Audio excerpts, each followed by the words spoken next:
Hello everyone and welcome back to Genie Crafts. In today's video, we are going to see how to create a string portrait on a square board when the arrangement of nails is in the form of a square border. So guys, let's get started and see how to build this kind of portrait. So the first thing that you're going to need is a MDF square board. This I have purchased from Itsy Bitsy physical shop, but it is also available on their website itsybitsy.in. You can also get similar kind of square MDF boards on Amazon online also.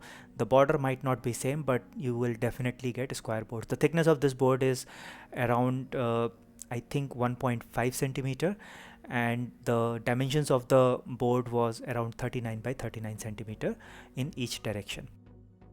So the first thing that you need to do is to prepare this board for you to build the string art, and the first and foremost thing is to choose a background. I have chosen this light background, and you can see that I have created squares of 1 by 1 centimeter. I have created a grid of 1 by 1 centimeter squares, and I have also created puncture marks with the help of a sharp pin to indicate where the nails are need to be hammered. Now the nails are not at 1 centimeter apart, the nails are 0.5 centimeter apart or 5 millimeter apart, and all those puncture marks that you see are 5 millimeter apart. Also you can see that I have left a certain border on each side so that when I hammer in the nails, the board does not break on the edges, and also it provides a space for me to apply the double sticky tape so that I can paste this background onto the MDF board. So that's what I'm going to do now. I'm quickly going to put this double sticky tape on all the four sides and paste this paper onto the MDF board, and then we will start with the hammering of the nails on those puncture marks that I have all pre-prepared before I shot this video. The next important step is numbering the nails, and the numbering is slightly tricky here because it's not straightforward that you start from one point and keep on numbering the nails in clockwise or anti-clockwise direction. The numbering sequence was different. So you place the square board in front of you. On the rightmost edge, you start at the bottommost nail point and start numbering 1 2 3 4 5 6 till you reach the topmost nail, and then you stop there. Then you again come back to your starting point where you started numbering the nails, and then pick up the nail the left to your starting point, that is where you have put nail number 0 or nail number 1, and from there you move towards the leftmost edge and keep on numbering in the increasing fashion. So in my case, the rightmost edge consisted of 72 nails, so it was from number 1 to number 72. Then at the bottommost edge, it went on from 73 to 142. Then you stop again.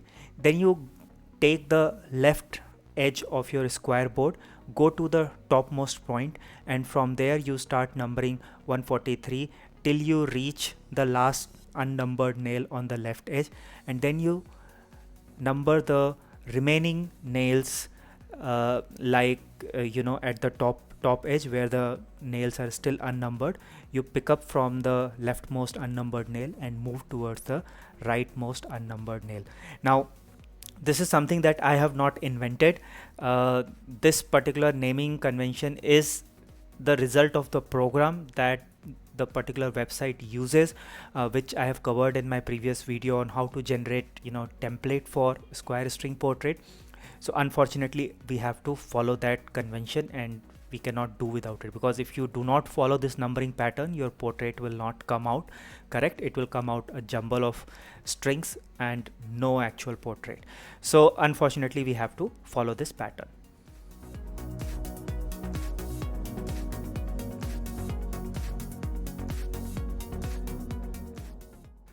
Now there is one question that I get repeatedly is the kind of nails that I utilize. So today I'm going to show you the nails that I use.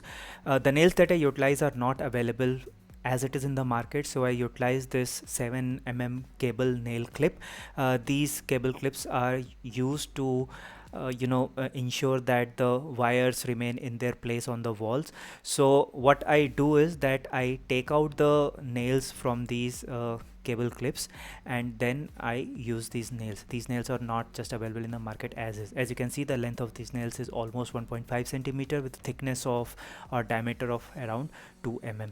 So these are the nails that I utilize for my portraits, and the next step is to hammer in these nails into the markings that are present on the paper. So I'll quickly do that off the camera, and then we will get back onto the video. So guys, here we are with all the nails hammered in, and now we'll start building the portrait. For making the actual portrait, we are going to utilize weight 80 polyester thread. This is another brand that I have recently purchased. Actually, this thread was not good because when I started using the thread, then at places I found that the quality of the thread was not good. There were lumps in the thread. So it was okay because I was doing this test portrait, but for actual commissions and actual portraits I'm not going to utilize this kind of thread. So try to find a good brand of thread online. The template that I'm going to utilize for this is generated from the same website that I covered in my previous video on how to generate the template for square portraits, and I already have the nail number sequence with me, which I'm going to follow. Now as you can see that I have taken print on 3-4 pages, but I can guarantee that by the time I will reach page 2.5, or I'll nearing the completion of the third page, the portrait will be ready.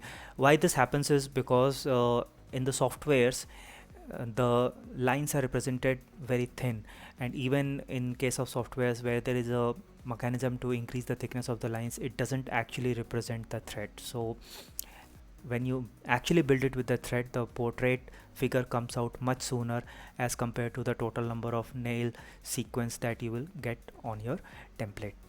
So we'll start with the first nail. In the template, the first nail is mentioned as 1. Also in this kind of template, in this specific template, the nail sequence is not starting from 0, it is starting from 1. So the numbering has also started from 1 on my board. So we'll start with nail number 1. Rest of the principles remain exactly same as what we have already covered in how to create string portrait on a circular board. So we'll follow the same sequence, but we'll have to take some extra precautions because the arrangement of nails is not circular here, it is actually square in nature.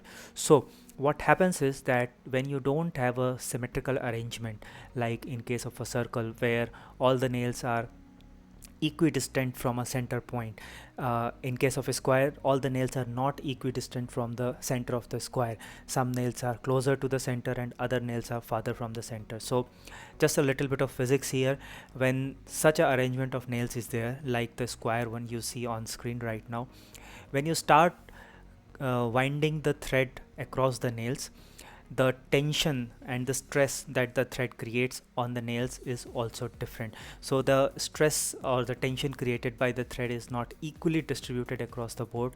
So you have to be a little bit careful that, let's say that if you are applying X amount of tension when you are creating a portrait on a circular board, you have to reduce the tension in the thread when you are creating it on a square board. Otherwise, even with such a thick board, your board will slightly warp in the middle, it will slightly bend in the middle, which actually did happen in my case. The board actually bent in the middle in the first trial attempt that I did. So in the second attempt, which this video is about, in that I took care of this problem and I kept my thread slightly loose as compared to what I did in a circular portrait. Also, since there are a lot of nails which are in a straight line, that means all the nails which are on the same edge are in a straight line, and you will find sequences within the template where you have to move from one nail to another and both the nails are lying in the same straight line. So even if you move between the lines, it's not actually going to create any difference to the portrait because that thread will not be visible. So there are two options for you. One is you can move on the inside of the edge, that means the thread is not visible on the outer side of the nails, or you can move on the outer side of the nails. That's completely up to you, but I prefer to keep moving on the inside of the nails so that the threads are not visible, because it doesn't look good if the threads are visible on the outside of the nails. Other than that, it's just a matter of following the sequence that you have generated and keep working on the portrait. So as and when you make those windings, create those loops, picture will start to emerge, and slowly you will get to see at a certain point you don't need to follow the nail sequence any longer, because the portrait is pretty much visible. So at that point you stop. You actually don't need to follow the entire sequence that you have downloaded as part of the template. The moment you see that your portrait is visible enough, it's clear enough, you simply stop at that point. You tie a knot on that particular nail and close your portrait making. So that's how you make a portrait on a square board where the arrangement of nails is also in the form of a square. Once you have finished your portrait, the last thing that you need to do is to push all the threads towards the base of the board so that the shadow created by the threads are eliminated. That way the portrait looks much better. In case you want some of the shadows, then you can push those threads halfway down the nail so that they are slightly closer to the base but not exactly touching the base. So once you do that, your portrait will be finally ready. Just one thing to further note is that the larger the board, the better your portrait will be. So let's say that I have a board which is 50 centimeter by 50 centimeter. Then in that case I will be able to accommodate way more nails, because I'm going to place my nails 5 millimeter apart. There will be much more space and more space to accommodate more number of nails. And the larger the nails, the more crystal clear the portrait will come out to be. So the clarity of the portrait is directly proportional to the total number of nails you can accommodate on the board.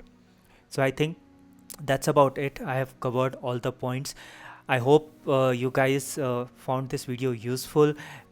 If you guys liked the video, then please don't forget to hit the like button and share this video with your friends. Also to subscribe to my channel for regular videos on paper arts, string arts and other forms of arts, and I will see you guys very soon in my next video. Till then, stay safe, take care, and bye bye.